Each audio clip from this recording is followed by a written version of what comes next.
혹시 한국 돌아가기 싫어서 여기 계신 거예요? 처음 그 말을 들었을 때 저는 대답을 못했습니다. 말문이 막힌 게 아니라 그 질문이 너무 정확하게 찔러서요. 이혼 도장을 찍고도 한참을 집 근처에서 서성이다. 결국 캐리어 하나만 끌고 동남아 어딘가로 날아간 60살 남자한테 여자가 그렇게 물었습니다. 그 여자가 린이었습니다. 강변 식당에서 일하던 한국말을 제법 하던 아이. 처음부터 제 표정부터 살피던 사람. 저는 그 여자를 결국 한국으로 데려와 재혼했습니다. 그게 새 인생인 줄 알았거든요. 정말로요. 그런데 1년 뒤 저는 뭔가 단단히 잘못됐다는 걸 느꼈습니다.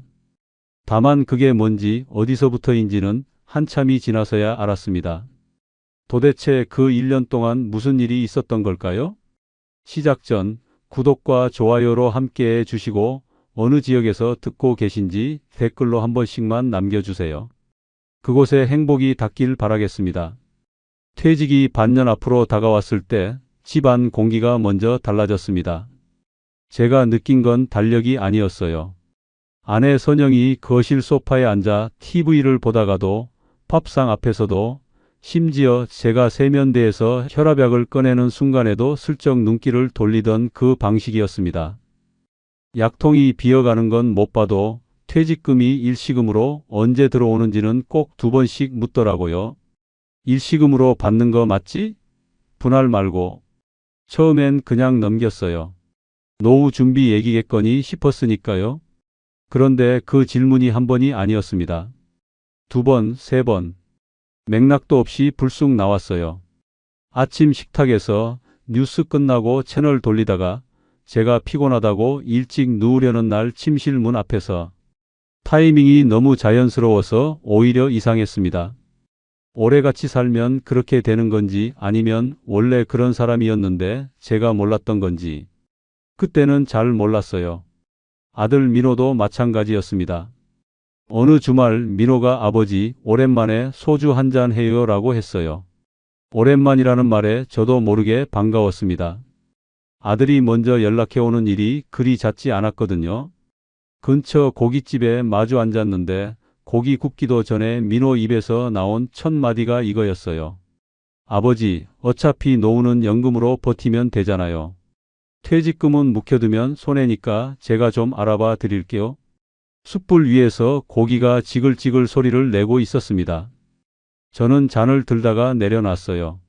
아들 얼굴을 보니까 술 한잔 하자고 부른 게 아니더라고요. 퇴직금 운용 얘기를 꺼내려고 자리를 만든 거였습니다. 그걸 눈치채는 순간 뭔가 목 안쪽이 꽉 막히는 느낌이 들었어요. 소주를 한 모금 넘기고 그냥 웃었습니다. 다른 말은 안 했어요. 집으로 돌아오는 길이 유난히 길게 느껴지던 밤이었습니다. 그로부터 며칠 뒤였어요.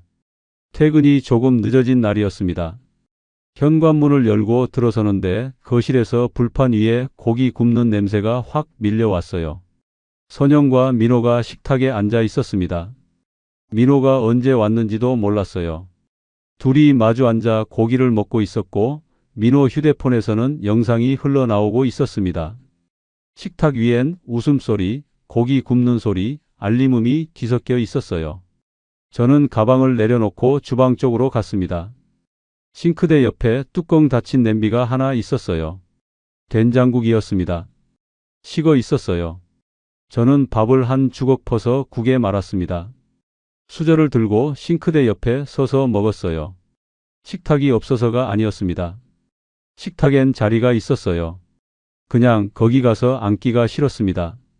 아니, 솔직히 말하면 거기 앉았다가 아무도 젓가락 한 번 내밀지 않는 걸 확인하고 싶지 않았어요. 선영은 끝내 왜 거기 서 있어요 하지 않았습니다. 민호도 고개를 돌리지 않았어요. 된장국이 식어 있다는 말도 늦게 들어왔다는 말도 아무것도 없었습니다. 저만 없는 식탁이었어요. 제가 집 안에 있는데도 국이 짰는지 싱거웠는지도 모르고 다 먹었습니다. 수저를 헹구고 방으로 들어갔어요. 불을 켜지 않았습니다. 그냥 침대 끝에 걸터 앉아 있었어요. 거실에서 웃음소리가 들렸습니다.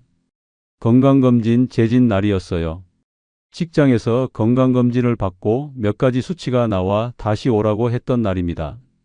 병원 창구에서 접수를 하는데 직원이 종이를 내밀면서 보호자 연락처를 적어 달라고 했어요. 저는 펜을 들고 한참 멈췄습니다. 선영 번호를 쓸까 했는데 손이 안 움직였어요. 아들 번호는 더 망설여졌습니다. 결국 칸을 비워두고 종이를 돌려줬습니다. 직원이 아무 말 없이 받아갔어요. 진료실 의자에 앉아서 혈압 수치 얘기를 들으면서도 머릿속엔 그 빈칸이 계속 남아 있었습니다. 보호자 연락처. 별거 아닌 칸인데 비워두고 나니까 이상하게 마음이 무거웠어요. 집으로 돌아왔습니다. 선영은 소파에서 휴대폰을 보고 있었어요. 민호는 없었고요. 저는 현관에 서서 잠깐 기다렸습니다. 검사 결과는 어땠냐고 한마디만 물어봐 주면 됐어요. 딱 한마디요. 아무 말이 없었습니다. 저는 신발을 벗고 안으로 들어갔어요. 방에 들어가 재킷을 걸고 잠깐 창문을 열었다가 닫았습니다. 그리고 거실로 나왔는데 선영은 여전히 휴대폰을 보고 있었어요. 채널이 바뀐 TV가 혼자 떠들고 있었고요. 그날 저는 아무 말도 안 했습니다. 밤이 늦어서야 잠이 들었다가 새벽에 눈이 떠졌어요. 거실 불은 꺼져 있었습니다. 선영은 자고 있었고 집안은 조용했어요. 저는 자다 깬 김에 물이나 마시려고 나왔다가 현관 신발장 앞에 그냥 주저앉았습니다. 슬리퍼를 신은 채로 신발장에 등을 기대고요. 생각이 많았어요. 정리가 안 됐습니다. 퇴직금 날짜를 2번씩 묻는 아내. 술 한잔 하자더니 퇴직금 운용 얘기를 꺼내는 아들. 싱크대 옆에서 혼자 식은 된장국을 말아먹던 저녁. 병원 종이에 비워둔 보호자 칸. 검사 결과를 아무도 안 묻던 집안의 공기. 따로따로 생각하면 별거 아닌 것들이에요. 그런데 그게 하루 이틀이 아니었습니다. 오래됐어요. 제가 언제부터 이 집에서 이런 사람이었는지 그게 더 무서웠습니다. 아무도 저를 쫓아낸 게 아니에요. 그냥 천천히 아주 자연스럽게 제 자리가 없어진 거였습니다.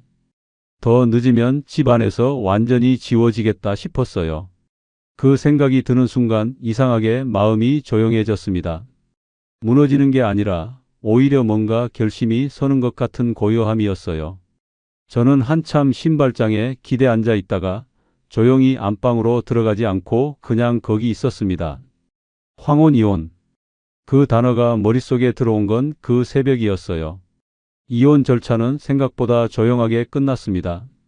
선영은 크게 붙잡지 않았어요. 저도 크게 요구하지 않았고요. 재산 정리를 하고 서류에 도장을 찍었습니다. 구청 민원실을 나오면서 저는 한참 서 있었어요. 홀가분해야 하는 건지 허전해야 하는 건지도 모르겠더라고요. 그냥 멍했습니다. 집으로 가지 않았어요. 캐리어를 끌고 근처 모텔에서 하루를 자고 다음 날 아침 인터넷으로 비행기 표를 끊었습니다. 목적지를 고민하지 않았어요. 그냥 한국을 잠깐 안 보고 싶었습니다. 오래 멀리. 그 마음 하나였어요. 공항 가는 버스 안에서 창문에 이마를 기댔습니다. 서울 외곽이 빠르게 지나갔어요. 아무도 제 비행기 시간을 모른다는 생각이 들었는데 그게 슬프지 않았습니다. 그냥 그랬어요. 저는 그렇게 한국을 떠났습니다. 그리고 그 여행지 끝에서 저는 아직 이름도 모르는 누군가를 만나게 됩니다. 그 사람이 제 삶을 다시 열어줄 거라고 믿었는데 그게 다른 문을 닫는 시작이었다면 저는 그때 알아챌 수 있었을까요? 동남아 특유의 더위라는 게 있어요. 한국 여름 더위하고는 달라요. 습기가 피부에 달라붙는 게 아니라 공기 자체가 두꺼운 느낌이랄까요? 숨을 들이쉬면 뜨거운 게 폐까지 그대로 들어오는 것 같은. 저는 그 더위 속에서 한 달을 보냈습니다. 숙소 에어컨이 약한 날은 새벽에도 땀을 흘리며 잠을 깼어요. 그래도 이상하게 괜찮았습니다. 한국에서 느끼던 답답함하고는 종류가 달랐거든요. 처음 몇 주는 그냥 걸어 다녔어요. 지도 없이 숙소 근처를 돌고 시장 골목을 들어갔다 나오고 강변 쪽 의자에 앉아 오토바이 소리를 들으며 멍하니 있었습니다. 아무도 저를 몰랐어요. 저한테 퇴직금 날짜를 묻는 사람도 노후 자금 운용 이야기를 꺼내는 사람도 없었습니다. 그냥 지나가는 60살 동양 남자 하나였어요. 그게 그렇게 편할 수가 없었습니다. 그러다 속이 안 좋아진 날이 있었어요. 더위에 지쳐서 음식도 제대로 못 먹은 날이 며칠 이어졌던 것 같습니다. 숙소 근처 식당에 들어갔는데 메뉴판을 봐도 뭘 시켜야 할지 모르겠더라고요. 향신료 냄새가 강한 음식들이 대부분이었고 위가 이미 예민한 상태라 아무거나 시켰다가 더 탈이 날 것 같았습니다. 그냥 물이나 마시다 나가야겠다 싶어서 후석 자리에 앉아 있었어요. 그때 린이 다가왔습니다. 번역기 화면을 내밀더라고요. 화면엔 이렇게 쓰여 있었어요.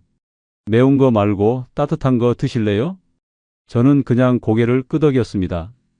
잠시 뒤 린이 가져온 건 메뉴판에 없던 거였어요. 죽 비슷한 국물 요리였는데 자극적이지 않고 따뜻했습니다. 그리고 얼음 든 물 대신 미지근한 차를 가져다 줬어요. 작은 잔에 담긴 연한 색의 차였습니다.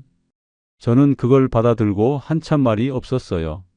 누군가 제가 뭘 불편해하는지 먼저 봐준 게 얼마만인지 기억이 안 났습니다. 아내 선영은 제 혈압약 통이 비어가는 것도 못 봤어요. 아들은 제 얼굴색보다 퇴직금 숫자를 먼저 봤고요. 그런데 처음 보는 29살 여자가 번역기 화면 하나로 제 위 상태를 먼저 봐줬습니다. 별것 아닌 것 같아도 그게 그 순간 저한테는 별게 아니지 않았어요. 린은 한국말을 제법 했습니다. 완벽하진 않았지만 기본적인 대화는 됐어요. 한국 드라마를 많이 봐서 배웠다고 했습니다. 발음이 가끔 어긋나는데 오히려 그게 자연스러웠어요. 말을 고를 때마다 잠깐씩 멈추는 습관이 있었는데 그 틈이 이상하게 편했습니다. 급하게 뭔가를 몰아붙이지 않았거든요. 그날 이후 저는 그 식당을 또 갔습니다. 딱히 이유를 붙이지 않았어요. 근처니까, 음식이 맞으니까. 그렇게 말했지만 사실 린이 있었기 때문이었습니다. 그 정도는 저도 알고 있었어요. 린은 쉬는 날이면 제게 말을 걸었습니다. 시장 구경 가자고 했어요. 저는 처음엔 괜찮다고 했다가 결국 따라갔습니다. 시장은 좁고 복잡했어요. 오토바이가 사람 사이를 비집고 다니고 상인들이 크게 부르는 소리가 사방에서 났습니다. 저는 걷는 속도가 느린 편이에요. 무릎이 좀 안 좋아서요. 린은 앞서 걷다가 자꾸 몸을 반쯤 돌려 기다려줬습니다. 제가 따라오고 있는지 확인하는 것도 있었지만 좁은 골목에서 오토바이가 지나갈 때면 제 쪽으로 다가와 팔꿈치를 잡아줬어요. 자연스럽게요. 어색하지 않게. 저는 그 손을 따로 의식하지 않으려고 했는데 안 됐습니다. 한국에서는 누군가 제 속도에 맞춰준 적이 언제였는지 생각이 나지 않았어요. 선영은 걸을 때 늘 앞서 걸었습니다. 제가 따라가는 게 당연한 사람처럼요. 민호는 어릴 때부터 제 걸음 속도를 맞춰준 기억이 없어요. 그냥 그랬습니다. 그게 불만이었던 게 아니라 당연한 줄 알았던 거예요. 그런데 린이 몸을 돌려 기다려주는 걸 보고 나서야 그게 당연한 게 아니었다는 걸 알았습니다. 시장 끝쪽에 과일 파는 자리가 있었어요. 린이 작은 봉지 하나를 사서 내밀었습니다. 이름 모를 과일이었는데 달고 서늘했어요. 저는 받아 먹으면서 아무 말도 안 했고 린도 굳이 설명하지 않았습니다. 그냥 같이 걸었어요. 그 조용함이 불편하지 않았습니다. 강변엔 저녁마다 나갔어요. 린이 일 끝나고 시간이 되는 날이면 둘이 강변 쪽 낮은 의자에 나란히 앉아 있었습니다. 강물색이 저녁이 될수록 진해지는 걸 그냥 바라봤어요. 말이 많지 않아도 됐습니다. 린은 가끔 이것저것 물었어요. 한국은 겨울에 얼마나 추우냐고, 김치는 정말 몇 끼 나오냐고, 한국 사람들은 다 그렇게 바쁘냐고. 질문이 크지 않았어요. 무겁지도 않았고요. 저는 그 질문들에 대답하면서 이상하게 말이 많아졌습니다. 오래 닫혀있던 사람이 작은 틈에서 말이 나오는 것처럼요. 한 번은 린이 이렇게 물었어요. 한국에 가면 일할 수 있어요? 저도요? 저는 그 질문을 듣고 강물을 한참 봤습니다. 그때 제 머릿속에 뭔가가 움직이기 시작했어요. 린이 한국을 궁금해한다는 게 단순한 호기심처럼 들리지 않았거든요. 그 순간 저는 그냥 그럼요, 할 수 있어요 라고 했습니다. 짧게요. 그런데 그 짧은 대답 뒤에 제가 무슨 생각을 했는지는 말하지 않아도 알 것 같지 않으세요? 한국행 날짜는 2번 미뤘습니다. 처음 끊어둔 비행기 날짜가 됐는데 저는 그날 아침 일어나 짐을 싸다가 멈췄어요. 이유를 딱히 만들진 않았습니다. 그냥 아직 아닌 것 같았어요. 항공사 앱에서 날짜를 바꿨습니다. 보름 뒤로요. 보름이 지났을 때 또 바꿨습니다. 숙소방 침대 끝에 앉아서 예약 화면을 한참 보다가 닫았어요. 창문 너머로 저녁 강변이 보였습니다. 한국에 돌아가면 뭐가 있는지를 생각해 봤어요. 퇴직까지 남은 기간 혼자 들어가야 할 빈집, 아무도 물어봐 주지 않을 저녁들. 그게 다였습니다. 린이 그날 저녁도 강변에 나와 있었어요. 저는 옆에 앉아 캔 하나를 땄습니다. 린이 조용히 물었어요. 또 안 가요? 저는 응이라고만 했습니다. 린은 더 묻지 않았어요. 강물이 어두워지는 걸 둘이 그냥 봤습니다. 그 시간이 제일 편했어요. 아무것도 설명하지 않아도 됐으니까요. 그때 저는 이미 결심을 하고 있었던 것 같습니다. 말로 꺼내지 않았을 뿐이에요. 린한테 처음 제대로 된 이야기를 한 건 그 즈음이었습니다. 이혼한 것도 말했어요. 퇴직이 얼마 안 남은 것도요. 집안에서 제 자리가 없어졌던 것도 어렴풋이 꺼냈습니다. 직접적으로 말한 게 아니라 강변에 앉아 강물을 보면서 중얼거리듯 했는데 린은 끊지 않고 들었어요. 다 듣고 나서 린이 말했습니다. 그래서 여기 오래 있었구나. 틀린 말이 아니었어요. 저는 고개를 끄덕였습니다. 린은 그 이상 아무 말도 하지 않았어요. 위로도 조언도 공감의 말도 길게 늘어놓지 않았습니다. 그냥 들었다는 것, 그것만으로 충분했어요. 그게 문제였습니다. 저는 그 조용한 경청을 이해받는 것으로 받아들였어요. 한국에서 오래 닫혀있던 사람이 처음으로 누군가 자기 말을 끝까지 들어줬다는 느낌에 너무 빨리 기댄 거였습니다. 지금 돌아보면 그렇습니다. 그때는 그냥 좋았어요. 그 마음이 진짜였으니까요.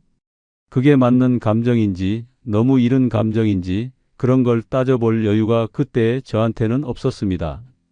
돌아오는 날 저는 혼자가 아니었습니다. 공항 수속줄에 린과 나란히 섰어요. 짐은 각자 들었지만 체크인 카운터 앞에서 서류를 꺼낼 때 린이 살짝 긴장한 얼굴을 했습니다. 저는 옆에서 괜찮다는 듯이 먼저 앞으로 갔어요. 앞장서는 게 자연스러웠습니다. 오랜만에 그런 느낌이었어요. 비행기 안에서 린은 창가에 앉아 이륙하는 순간 눈을 감았어요. 무서운 건지 설레는 건지 몰랐습니다. 저는 그 옆모습을 잠깐 봤다가 눈을 앞으로 돌렸어요. 인천공항이 가까워질수록 저는 생각보다 설레고 있었습니다. 다시 시작해도 된다는 믿음이 처음으로 생겼거든요. 그 믿음이 어디서 온 건지, 탄탄한 근거가 있는 건지 그런 건 따지지 않았습니다. 그냥 믿었어요. 그게 저를 가장 약하게 만든 순간이었다는 걸 그때는 정말 몰랐습니다. 린이 한국 땅을 처음 밟는 순간 이미 뭔가가 시작되고 있었는데 저만 몰랐던 걸까요? 인천공항 도착장은 늘 사람이 많아요. 입국장 문이 열릴 때마다 사람들이 쏟아져 나오고 마중 나온 가족들이 손을 흔들고 아이들이 뛰어가고 저는 그 풍경을 수십 번 봤을 텐데 그날은 달리 보였습니다. 린이 옆에 있어서였을 거예요. 린은 도착장 안내 방송이 나올 때마다 제 소매를 잡았어요. 무슨 말인지 못 알아듣는 거겠지요. 저는 그때마다 괜찮아요, 별거 아니에요 라고 했습니다. 린은 고개를 끄덕였지만 눈은 여전히 주변을 빠르게 살폈어요. 낯선 공간에 처음 들어온 사람 특유의 눈빛이었습니다. 저는 카트를 앞장서서 밀었어요.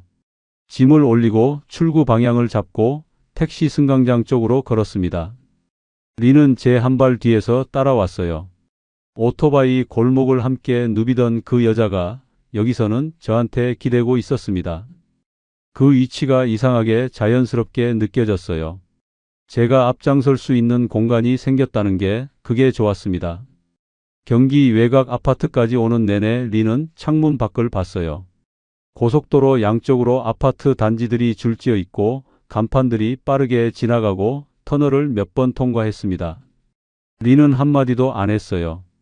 저도 굳이 말을 붙이지 않았습니다. 그냥 같이 그 풍경을 봤어요. 아파트 현관 앞에 섰을 때 린이 처음으로 조용히 말했습니다. 생각보다 크다. 저는 그 말을 듣고 피식 웃었어요. 크지 않거든요. 오래된 20평 남짓 아파트예요. 엘리베이터도 느리고 복도 형광등도 깜박거렸습니다. 그런데 린이 그렇게 말하니까 이상하게 부끄럽지 않았어요. 오히려 뭔가 보여줄 수 있는 게 생긴 것 같았습니다. 현관문을 열고 들어서자 린은 신발을 벗고 문 안쪽을 천천히 둘러봤어요. 거실, 주방, 베란다 쪽 창문. 시선이 멈추는 곳마다 잠깐씩 보다가 넘어갔습니다. 저는 어색한 침묵을 깨려고 조금 낡았어도 편하게 지내면 된다고 했어요. 린은 고개를 끄덕이면서 베란다 창문 쪽으로 걸어갔습니다. 창문을 열고 바깥 공기를 한번 들이쉬더라고요. 그 뒷모습을 보면서 저는 이 집이 다시 사람 사는 집 같다는 생각을 했습니다. 린은 부지런했어요. 다음 날 아침부터 움직였습니다. 냉장고 문을 열고 안에 있는 반찬통을 다 꺼냈어요. 오래된 것들은 버리고 남은 건 깨끗이 씻어서 다시 넣었습니다. 욕실 선반도 정리했어요. 제가 대충 올려둔 샴푸통, 면도기, 낡은 수건들을 종류별로 나눠 놓더라고요. 베란다에 나가서는 말라 죽은 화분을 보더니 가방을 들고 나갔다 왔습니다. 새 흙이랑 작은 화분 2개를 사 들고요. 저는 그 모습을 보면서 말이 안 나왔어요. 선영은 집 정리를 제가 신경 쓰면 내가 하는 방식이 있다고 했습니다. 제가 무언가를 건드리면 나중에 꼭 한 소리를 들었어요. 그래서 저는 어느 순간부터 집 안에서 뭔가를 건드리지 않게 됐습니다. 냉장고 정리도 베란다 화분도 다 선영 쪽 영역이었어요. 저는 그냥 있는 것들 사이에서 조심조심 지낸 사람이었습니다. 그런데 린은 달랐어요. 이 집을 자기 공간으로 받아들이고 거기서 뭔가를 시작하고 있었습니다.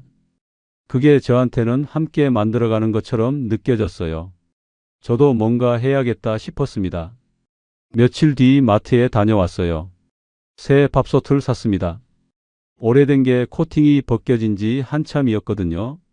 전기포트도 샀고 린이 쓸 화장대도 골랐습니다. 매장에서 직원한테 이것저것 물어보면서 고르는데 이상하게 신이 났어요. 오랜만에 뭔가를 고르는 즐거움 같은 게 있었습니다. 두꺼운 이불도 샀어요. 린이 추위를 많이 탄다고 했거든요. 겨울 점퍼도 하나 골랐습니다. 린 체형이 어느 정도인지 몰라서 직원한테 보여주면서 이 정도면 맞겠냐고 물었어요. 직원이 웃으면서 고르는 걸 도와줬습니다. 집에 돌아와서 새 물건들을 하나씩 꺼내 놓는데 린이 화장대 거울 앞에 앉아봤어요. 점퍼를 입어보고 소매를 내려다보면서 딱 맞다고 했습니다. 저는 그 말 한마디에 마트에서 2시간 돌아다닌 게 하나도 안 피곤해졌어요. 낡은 집에 새 물건이 하나씩 들어올수록 여기가 진짜 다시 시작하는 집 같다는 느낌이 들었습니다. 그 느낌이 제일 좋았어요. 혼인신고 준비는 생각보다 복잡했어요. 외국인과의 혼인이라 서류가 많았습니다. 구청, 출입국 관련 상담, 은행, 휴대폰 매장. 며칠에 걸쳐 이곳저곳을 돌아다녔어요.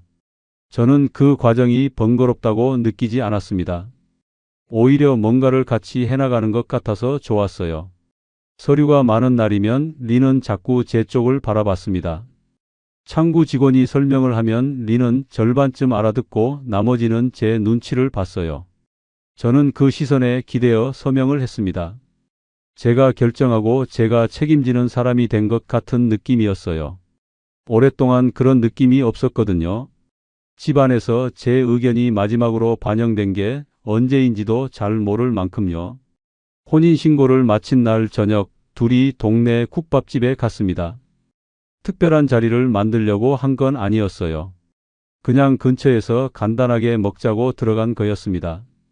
뚝배기 국밥이 나오고 김치가 나오고 둘이 마주 앉았어요. 린이 김치를 한 조각 집어 먹더니 눈을 크게 떴습니다. 역시 맵냐고 물었어요. 저는 웃으면서 조금만 먹으라고 했습니다. 밥을 먹다가 린이 숟가락을 잠깐 내려놓더니 말했어요. 이제 가족. 서툰 한국말이었습니다. 발음도 약간 어긋났어요. 그런데 저는 그 말을 듣고 숟가락을 내려놓고 한참 웃었습니다. 국밥집 벽에 붙은 메뉴판, 뚝배기에서 올라오는 김, 창밖으로 보이는 동네 골목. 그 평범한 풍경 안에서 저는 진짜 다시 시작했다고 믿었어요. 그 믿음이 얼마나 오래 갈지는 생각하지 않았습니다. 같이 사는 시간이 쌓이면서 처음엔 아주 작은 것부터 달라졌어요. 린이 아침을 챙겼습니다. 밥을 하고 간단한 반찬을 냉장고에서 꺼내고 식탁을 닦았어요. 저는 그게 고마웠습니다. 한국에서 아침밥을 차려준 사람이 오랜만이었거든요. 선영은 말년에 아침을 같이 먹지 않았어요. 각자 알아서 먹는 집이었습니다. 린이 밥을 차려주면 저는 꼭 다 먹었어요. 맛이 어떻든요. 그런데 그 시간들 사이에 제가 잘 모르는 대화가 생기기 시작했습니다. 처음엔 눈치채지 못했어요. 린이 휴대폰으로 누군가와 통화하거나 문자를 보내는 걸 봐도 외국에 가족이 있으니까 연락하는 거겠지 싶었습니다. 당연한 거라고 생각했어요. 그런데 통화가 길어지는 날이 있었습니다. 주방에서 제가 물을 마시러 나왔을 때 린이 베란다 쪽에서 작은 목소리로 빠르게 통화하고 있었어요. 제가 나오자 통화를 끊더라고요. 자연스럽게요. 너무 자연스러워서 제가 오히려 괜한 걸 신경 쓰는 건가 싶었습니다. 그 뒤로도 몇 번 있었어요. 제가 방에 있을 때 거실에서 린이 전화를 하는 소리가 들렸습니다. 언어를 못 알아들으니까 내용도 몰랐어요. 웃는 소리가 날 때도 있고 진지하게 설명하는 것 같은 톤일 때도 있었습니다. 저는 그냥 방문을 닫았어요. 이상하다는 생각이 처음 든 건 어느 저녁 식탁에서였습니다. 린이 밥을 먹다가 아무렇지 않게 말했어요. 언니, 다음 달에 한국 온대요. 저는 그래요? 하고 넘겼습니다. 린한테 언니가 있다는 건 알고 있었어요. 그런데 그 말 뒤에 뭔가가 이어지는 느낌이 들었습니다. 린이 더 말을 안 하고 밥만 먹었거든요. 설명을 안 한 게 아니라 굳이 안 해도 된다는 듯이요. 저는 그냥 밥을 마저 먹었습니다. 그 저녁 그릇을 씻으면서 뭔가 작은 것들이 머릿속에서 겹쳐지기 시작했어요. 베란다 통화, 식탁에서의 짧은 말, 설명되지 않은 것들. 각각은 별게 아닌데 같이 놓고 보니까 이상하게 윤곽이 생기는 것 같았습니다. 기분 탓이겠지 싶었어요. 그렇게 넘기는 게 편했으니까요. 저는 이미 믿고 싶은 쪽을 선택한 사람이었습니다. 다시 시작한다는 믿음을 놓고 싶지 않았어요. 그래서 그 작은 어긋남들을 스스로 조용히 묻어뒀습니다. 그게 얼마나 긴 시간을 더 잃게 만들었는지는 한참 뒤에야 알았습니다. 집안에서 제가 모르는 결정들이 하나씩 생기기 시작하던 그 무렵 저는 왜 아무것도 이상하게 보지 않으려 했던 걸까요? 처음엔 정말 편하다고 생각했어요. 우편물이 쌓이는 거 있잖아요. 공과금 고지서, 카드 청구서, 보험 안내문 이런 것들이요. 저는 원래 그게 귀찮았습니다. 봉투 뜯고 금액 확인하고 납부 기한 챙기고 퇴직 전까지 직장 일에 치여 살다 보니 집 안 서류 정리가 늘 뒤처졌어요. 고지서가 싱크대 위에 쌓여 있어도 나중에 보자 하다가 기한이 지난 적도 있었으니까요. 그런데 린이 그걸 챙겼습니다. 우편함에서 꺼내오는 것도 린이었어요. 제가 퇴근해서 들어오면 이미 거실 테이블에 정리가 돼 있었습니다. 봉투가 뜰려 있고 내용이 펼쳐져 있고 린이 옆에 앉아 이거 이번 달 전기세예요. 이건 카드 명세서라고 설명해 줬어요. 저는 고마웠습니다. 정말로요. 한국말 어려우니까 같이 보자고 하던 린의 말이 맞았어요. 처음엔 같이 보는 거였습니다. 린이 모르는 단어를 물으면 제가 설명해 주고 납부 방법을 알려주고 앱에서 어떻게 확인하는지 보여줬어요. 그게 자연스러운 흐름이었습니다. 그런데 어느 순간부터 순서가 바뀌었어요. 카드 앱 로그인을 린이 대신 하게 된 건 제가 먼저 부탁한 거였습니다. 눈이 좀 침침해서요. 작은 글씨가 잘 안 보이는 나이가 됐어요. 린이 젊으니까 화면 보는 게 빠르고 한국 카드 앱 구조도 금방 익혔습니다. 저는 비밀번호를 알려줬고 린은 그 뒤부터 카드 명세서 확인을 맡았어요. 공과금 자동이체도 그렇게 됐습니다. 린이 이거 매달 직접 내려가면 불편하다. 자동이체 해두면 편하다고 했어요. 맞는 말이었습니다. 저는 린이 가져다 준 신청서에 서명했어요. 어느 계좌에서 빠져나가는지 숫자를 확인했냐고요? 솔직히 그냥 서명했습니다. 린이 정리한 거니까 맞겠거니 했어요. 생활비 공동 체크카드도 만들었습니다. 마트, 편의점, 동네 식당. 일상적인 생활비를 매번 현금으로 주고받는 게 번거로우니까 카드 하나를 만들어서 같이 쓰자고 린이 제안했어요. 저는 당연하다고 했습니다. 부부가 생활비 카드 하나 공유하는 거 이상한 게 없잖아요.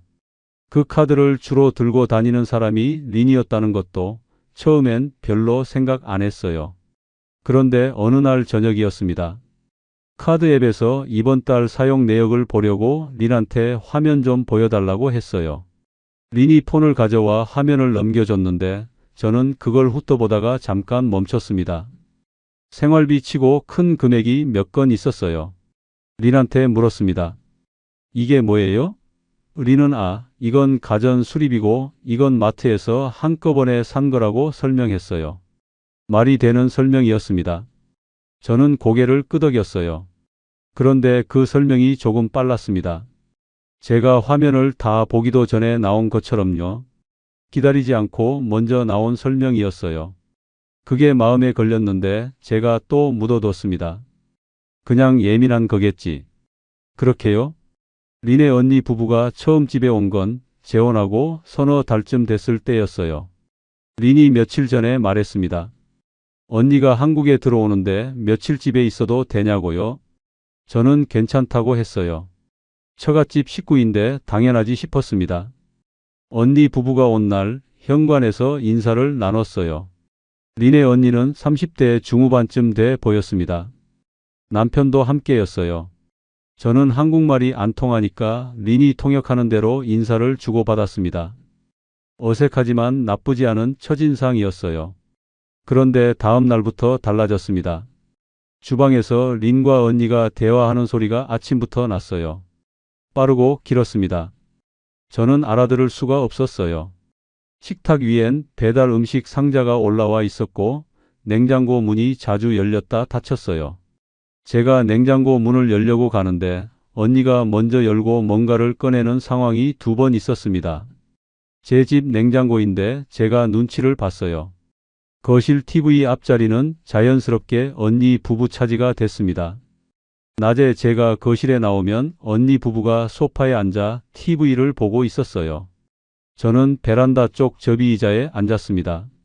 캔맥주를 하나 들고서요. 자리가 없어서가 아니에요. 소파가 꽉 찬 건 아니었습니다. 그냥 거기 가서 앉기가 어색했어요. 제 자리 같은 느낌이 안 들었습니다. 린은 그 사이에서 부지런히 움직였어요. 언니한테 뭔가를 설명하고 음식을 차리고 웃고 저한테도 가끔 와서 말을 붙였습니다. 그런데 그 흐름이 언니 부부 중심으로 돌아가고 있었어요. 저는 그 흐름 안에 있는 사람이 아니라 바깥에서 지켜보는 사람 같았습니다. 이틀이 지나고 사흘이 됐을 때 저는 슬슬 언니 부부가 언제 가는지 생각하고 있었습니다. 그 생각이 드는 게 미안했어요. 제가 너무 속이 좁은 건가 싶었거든요. 그냥 좀 지내다 가겠거니 하고 베란다에서 캔맥주를 또 땄습니다. 언니 부부가 다녀간 뒤 전세 재계약 이야기가 나왔습니다. 재계약 시기가 다가오고 있었어요. 린이 먼저 꺼냈습니다. 여기 좀 작은 것 같아요. 역 가까운 쪽으로 가면 어때요? 저는 그 말을 듣고 잠깐 생각했어요. 이 아파트가 작긴 하죠. 오래됐고요. 역까지 걸어서 10분 넘게 걸리는 것도 사실이었습니다. 린 말이 틀린 게 아니었어요. 그런데 그 말 뒤에 이런저런 이야기가 따라 나왔습니다. 휴대폰 요금제를 바꾸면 더 싸게 쓸 수 있다는 이야기, 카드 한도를 올려두면 큰 결제할 때 편하다는 이야기, 이사 가면 보증금을 새로 마련해야 하니까 생활비 계좌를 따로 정리하자는 이야기. 하나씩 들으면 다 말이 되는 얘기들이었어요. 그런데 한꺼번에 나오니까 이상했습니다. 이사, 보증금, 카드 한도, 계좌 분리. 이게 다 이어지는 얘기였거든요. 저는 그 얘기를 들으면서 고개를 끄덕이다가 어느 순간 멈췄어요. 제 통장 얘기를 하는 건데 제가 주도하는 대화가 아니었습니다. 린이 설명하고 저는 듣고 있었어요. 언제부터 이게 이 방향이었는지를 생각해 보니까 잘 모르겠더라고요. 자연스럽게 흘러온 것 같은데 돌아보면 흐름이 한쪽으로만 가고 있었습니다. 그날 밤 저는 카드 앱을 직접 열어봤어요. 비밀번호를 눌렀는데 한 번에 안 들어가졌습니다. 다시 눌렀어요. 두 번 만에 들어가졌습니다. 뭔가 바뀐 건 아니었는데 그 한 번의 걸림이 이상하게 마음에 남았어요. 사용 내역을 천천히 봤습니다. 마트, 편의점, 배달. 이건 생활비가 맞았어요. 그런데 항목 중에 낯선 상호명이 몇 개 있었습니다. 어디서 쓴 건지 바로 알 수가 없었어요. 린한테 물어보면 설명해 주겠지 싶었는데 그 생각이 드는 순간 또 이상했습니다. 제 카드인데 제가 확인하려면 린한테 물어봐야 아는 구조가 돼 있었어요. 저는 폰을 내려놓고 천장을 봤습니다. 그 즈음부터 작은 것들이 겹치기 시작했어요. 공과금 고지서를 제가 먼저 뜯으려고 하면 린이 제가 할게요 라고 먼저 가져갔습니다. 보험 안내 우편물이 왔을 때도요. 저는 굳이 가져오라고 하지 않았어요. 편하게 맡기는 거라고 스스로 정리했습니다. 그런데 어느 날 은행에서 문자가 왔어요. 입출금 내역 알림이었습니다. 저는 습관적으로 확인했는데 이체 내역 하나가 눈에 들어왔어요. 금액이 작지 않았습니다. 수취인 이름이 낯선 이름이었어요. 린 이름이 아니었습니다. 린한테 물었어요. 아, 그건 언니한테 잠깐 빌려준 거라고 했습니다. 곧 돌아온다고요? 저는 알겠다고 했습니다. 돌아왔는지 확인하지 않았어요. 그게 제 실수였습니다. 그때 확인했어야 했는데 저는 또 믿는 쪽을 택했어요. 확인하면 의심하는 것 같고 의심하면 이 집안의 공기가 달라질 것 같았습니다. 그 공기를 깨고 싶지 않았어요. 제가 다시 시작한 집이었으니까요. 자기 이름으로 된 통장인데 자기가 제일 나중에 아는 사람. 그게 저였습니다. 서류는 제 이름이었어요. 카드도 제 명의였고 계좌도 제 이름이었습니다. 그런데 그 안에서 뭐가 들어오고 나가는지를 저는 린을 통해서 들었어요. 직접 확인한 게 아니라 설명을 들은 거였습니다. 차이가 있어요. 그 차이를 그때는 몰랐어요. 아니, 몰랐다기보다 알고 싶지 않았던 것 같습니다. 그러다 제가 크게 아픈 날이 왔습니다. 그날 저는 제 생활 안에서 제가 얼마나 바깥에 서 있었는지를 처음으로 제대로 봤어요. 몸이 쓰러지고 나서야 눈이 떠지는 것들이 있더라고요. 그런데 왜 하필 그렇게 아파야만 보이게 됐던 걸까요? 새벽 3시였어요. 잠을 자다가 화장실이 가고 싶어서 일어났습니다. 침대에서 몸을 일으키는데 머리가 이상했어요. 빙글 도는 느낌이 아니라 땅이 기울어지는 것 같은 느낌이었습니다. 잠이 덜 깬 거겠지 싶어서 벽을 짚고 걸었어요. 세면대 앞에 서는데 거울 속 제 얼굴이 하였습니다. 식은땀이 났어요. 손이 세면대 테두리를 잡고 있었는데 힘이 없었습니다. 무릎이 먼저 꺾였어요. 세면대를 붙잡은 채 욕실 바닥에 주저앉았습니다. 타일이 차가웠어요. 등을 세면대에 기대고 숨을 고르려고 했는데 숨이 짧게 끊겼습니다. 린이 욕실 문을 열었어요. 바닥에 앉은 저를 보더니 표정이 굳었습니다. 저는 괜찮다고 했는데 목소리가 제대로 안 나왔어요. 린이 부축해서 일으켜줬습니다. 응급실은 새벽에도 밝았어요. 접수 창구 앞에 서자 직원이 이것저것 물었습니다. 이름, 나이, 증상, 평소 복용약. 저는 대답하려고 했는데 린이 먼저 말했어요. 빠르게요. 혈압약 이름도 용량도 언제부터 먹었는지도 린이 말했습니다. 저는 옆에 서서 듣고 있었어요. 틀린 말이 아니었습니다. 다 맞는 정보였어요. 그런데 그게 이상했습니다. 제 몸에 대한 정보인데 제가 대답하기 전에 먼저 나온 거였으니까요. 직원이 보험카드를 달라고 했습니다. 린이 제 지갑에서 꺼내줬어요. 카드를 꺼내는 손이 너무 자연스러웠습니다. 어디 있는지 바로 알고 꺼내는 손이었어요. 링거를 맞으면서 의자에 앉아 있었습니다. 아픈 건 저인데 제 상황을 제일 잘 파악하고 있는 사람이 린이었어요. 제 혈압약 이름, 제 보험카드 위치, 제 지갑이 어디 있는지. 그 새벽에 그게 고마운 건지 이상한 건지 판단이 안 됐습니다. 퇴원하고 집에 돌아왔어요. 혈압이 갑자기 올랐던 거라고 했습니다. 무리하지 말고 짜게 먹지 말라고 했어요. 저는 고개를 끄덕이고 집으로 왔습니다. 소파에 앉아서 멍하니 있다가 일어나서 서랍을 열었어요. 오래된 계약서들을 꺼냈습니다. 전세 계약서, 통장 사본, 카드 신청서. 한 장씩 펼쳐봤어요. 제 이름이 다 적혀 있었습니다. 그런데 그 서류들 안에 제가 기억 못하는 서명이 있었어요. 린이 가져와서 여기 사인만 하면 된다고 했던 것들이었습니다. 그게 몇 장이나 됐는지 펼쳐보니까 꽤 됐어요. 카드 내역도 천천히 봤습니다. 항목마다 멈추면서요. 생활비 치고는 큰 금액이 반복됐어요. 가전, 가구 결제가 몰려 있었고 낯선 상호명도 여러 건이었습니다. 계좌 이체 내역에 린 언니 이름이 한 건이 아니었어요. 2건, 3건. 저는 그걸 보면서 천천히 숨을 들이쉬었습니다. 믿고 싶었던 것들이 조용히 바닥으로 내려앉는 느낌이었어요. 그날 저녁 저는 린을 불렀습니다. 거실 식탁에 마주 앉았어요. 카드 내역 인쇄본을 테이블 위에 펼쳤습니다. 린은 그걸 보더니 잠깐 굳었어요. 저는 천천히 말했습니다.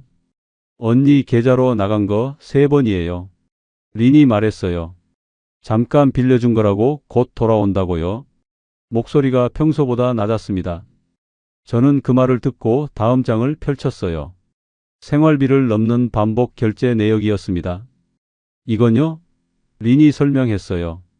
가전 수리비, 마트 대량 구매. 말이 되는 설명이었습니다. 그런데 이번엔 제가 고개를 끄덕이지 않았어요. 제가 직접 확인한 게 아니에요. 다 린이 설명해 줄 때 들은 거예요. 린은 아무 말이 없었습니다. 저는 계속했어요. 목소리를 높이지 않았습니다. 화를 내지 않았어요. 그냥 알고 있다는 걸 하나씩 꺼내놨습니다. 카드 앱, 로그인, 자동이체, 우편물, 보증금 이야기, 이사 이야기. 제 생활이 어떻게 린 쪽으로 넘어갔는지를요. 린이 말했어요. 저 나쁜 사람 아니에요. 저는 그 말을 듣고 한참 린을 봤습니다. 부정하지 않았어요. 그냥 말했습니다. 나도 그러길 바랐어요.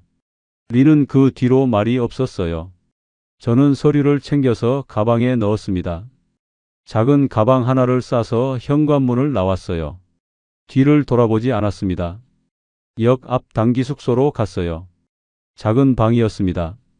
창문 하나, 침대 하나. 짐을 내려놓고 침대에 앉았어요. 링거 맞은 손등이 아직 뻐근했습니다. 이상하게 조용했어요. 그런데 이번 조용함은 달랐습니다. 비어있는 조용함이 아니었어요. 뭔가 정리된 조용함이었습니다. 민호한테 연락이 온 건 다음 날이었어요. 린한테서 연락을 받은 것 같았습니다. 아버지 어디 있냐고 문자가 왔어요. 저는 주소를 보냈습니다. 1시간쯤 뒤에 민호가 왔어요. 문을 열었을 때 민호 얼굴을 보는데 말이 안 나왔습니다. 민호는 들어오면서 방 안을 한번 둘러봤어요. 아무 말 안 했습니다. 의자를 끌어당겨 앉더니 저를 봤어요. 저도 민호를 봤습니다. 민호가 먼저 말했어요. 가져온 거 있어요? 저는 서랍에서 꺼내온 종이들을 내밀었습니다. 카드 내역 인쇄본, 계좌 이체 내역, 계약서 사본. 민호가 한 장씩 넘겨봤어요. 언니 계좌로 간 이체 내역 페이지에서 손가락이 멈췄습니다. 이게 한 번이에요? 3번. 민호가 종이를 내려놓고 잠깐 생각했어요. 제가 좀 더 뽑아볼게요. 민호는 다음 날 노트북을 들고 왔습니다. 카드 앱 내역을 하나씩 뽑기 시작했어요. 날짜별로, 항목별로 정리했습니다. 생활비 성격인 것, 생활비라고 보기 어려운 것, 린 언니 명의 계좌로 간 이체, 짧은 기간 안에 반복된 가정가구 결제. 항목마다 색을 달리해서 표시했어요.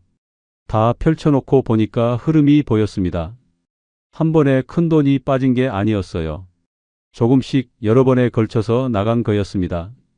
생활비 안에 섞여서 설명 가능한 항목처럼 생겨서 자연스럽게 흘러나간 것들이었어요. 번역기 대화 기록도 뽑았습니다. 이사 이야기, 보증금 이야기, 카드 한도 이야기가 시간순으로 쭉 있었어요. 따로따로 보면 그냥 생활 대화인데 이어서 보니까 흐름이 보였습니다. 재산 쪽으로 조금씩 발을 넓혀가는 흐름이요. 민호는 폴더를 나눠 정리했어요. 저는 그 뒷모습을 한참 봤습니다. 퇴직금 얘기만 꺼내던 아들이었어요. 그 아들이 지금 아버지 서류를 정리하고 있었습니다. 늦었지만 이쪽을 보고 있었어요. 민호가 말했습니다. 변호사 같이 가요. 변호사는 사무실이 작고 조용한 사람이었어요. 서류를 쭉 보더니 천천히 말했습니다. 혼인 무효나 취소는 쉽지 않다고 했어요. 다만 재산 분할에서 린 쪽의 기여도가 낮다는 걸 입증하고 혼인 중 빠져나간 자금 흐름을 정리하면 큰 재산을 가져가는 걸 막는 방향으로는 싸울 수 있다고 했습니다. 민호가 정리한 표를 내밀었어요. 변호사가 훑어보다가 고개를 끄덕였습니다.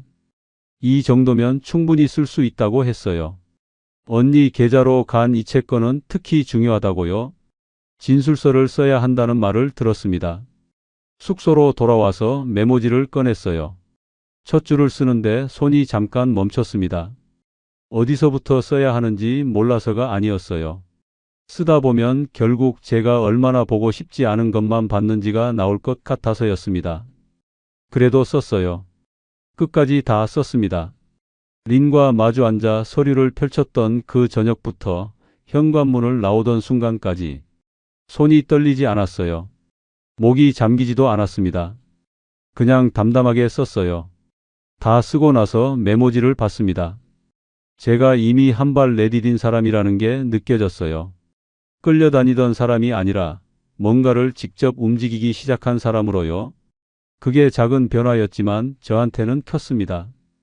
법적으로 어떻게 끝나든 그 저녁 식탁에서 서류를 펼쳤던 순간부터 저는 이미 달라져 있었으니까요.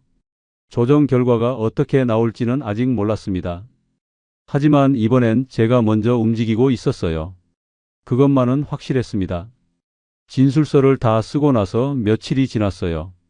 숙소 방 창문으로 아침 햇살이 들어왔습니다. 저는 침대에 앉아서 메모지를 다시 읽었어요. 진술서였습니다. 언제부터 우편물이 린 손으로 넘어갔는지, 카드 앱 로그인을 언제부터 맡겼는지, 언니 계좌로 나간 이체가 몇 번이었는지 제 손으로 쓴 글이었어요. 읽으면서 이상한 게 느껴졌습니다. 억울하다는 감정이 아니었어요.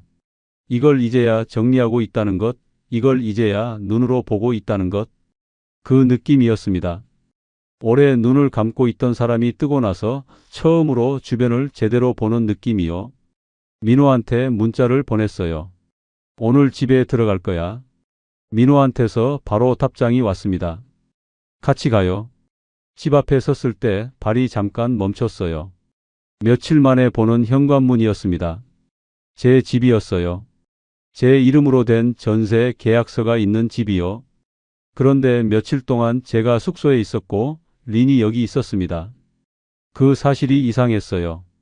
나가야 할 사람이 저였던 게 아닌데 제가 나와 있었으니까요. 민호가 옆에 서 있었습니다. 들어가요. 저는 열쇠를 꺼냈어요. 문을 열었습니다. 현관에 린 신발이 있었어요. 거실에서 TV 소리가 났습니다. 린이 소파에 앉아 있다가 문 소리에 고개를 돌렸어요. 저를 봤습니다. 그 다음에 민호를 봤어요. 린 표정이 굳었습니다. 저는 신발을 벗고 들어갔어요. 민호도 들어왔습니다. 저는 거실 식탁 의자를 끌어당겨 앉았어요. 가방에서 서류 봉투를 꺼냈습니다. 카드 내역 인쇄본, 계좌 이체 내역, 번역기 대화 기록 캡처, 언니 계좌로 나간 이체 내역 한 장씩 테이블 위에 펼쳐놨어요. 린은 소파에서 일어나지 않았습니다. 저는 린을 봤어요. 천천히 말했습니다. 다 봤어요. 린이 소파에서 일어나 식탁 쪽으로 왔습니다. 테이블 위 서류를 봤어요. 한 장씩 눈이 지나갔습니다. 표정이 없었어요. 저는 기다렸습니다. 린이 말했어요. 설명할 수 있어요. 저는 고개를 끄덕였습니다. 들을게요. 린이 언니 계좌 이체권을 설명했어요. 잠깐 빌려준 거라고 급하게 필요한 게 있었다고 했습니다. 카드 결제권은 집에 필요한 것들이었다고 했어요. 가전이 오래됐고 생활에 필요한 것들을 샀다고 했습니다. 저는 들었어요. 다 들었습니다. 끊지 않았어요. 린이 말을 마치고 나서 저는 테이블 위 서류 중에 한 장을 가리켰어요. 이 날짜에 언니 계좌로 나간 거 저한테 말한 적 있어요? 린이 잠깐 멈췄습니다. 이 결제 제가 승인한 거예요? 또 멈췄어요. 이 자동이체 계좌 제가 직접 확인한 거예요? 린은 대답하지 않았습니다. 저는 목소리를 높이지 않았어요. 화를 내지 않았습니다. 그냥 알고 있다는 걸 하나씩 꺼내놨어요. 설명을 요구하는 게 아니었습니다. 다 알고 있다는 걸 보여주는 거였어요. 린이 말했어요. 저 나쁜 사람 아니에요. 저는 그 말을 듣고 한참 린을 봤습니다. 강변에서 기다려주던 사람, 번역기 화면을 내밀던 사람, 국밥집에서 서툰 한국말로 이제 가족이라고 했던 사람. 그 얼굴이 지금 제 앞에 있었어요. 저는 천천히 말했습니다. 나도 그러길 바랐어요. 린이 눈을 내리깔았습니다. 저는 서류를 다시 봉투에 넣었어요. 그리고 말했습니다. 짐 싸요. 린이 고개를 들었습니다. 지금요? 네. 린은 저를 봤어요. 민호를 봤습니다. 민호는 아무 말 안 했어요. 저도 더 말하지 않았습니다. 린은 한참 서 있다가 방으로 들어갔어요. 방에서 소리가 났습니다. 서랍 열리는 소리, 옷장 문 소리, 뭔가를 담는 소리. 저는 거실 소파에 앉았어요. 민호가 주방에서 물을 가져다 줬습니다. 저는 받아서 한 모금 마셨어요. 시간이 걸렸습니다. 린이 캐리어를 끌고 방에서 나왔어요. 작은 가방도 들고 있었습니다. 거실을 가로질러 현관 쪽으로 갔어요. 신발을 신으면서 저를 한번 봤습니다. 저는 린을 봤어요. 뭔가를 더 말하려는 것 같았습니다. 린이 입을 열었다가 닫았어요. 저도 아무 말 안 했습니다. 할 말이 없었어요. 분하지도 통쾌하지도 않았습니다.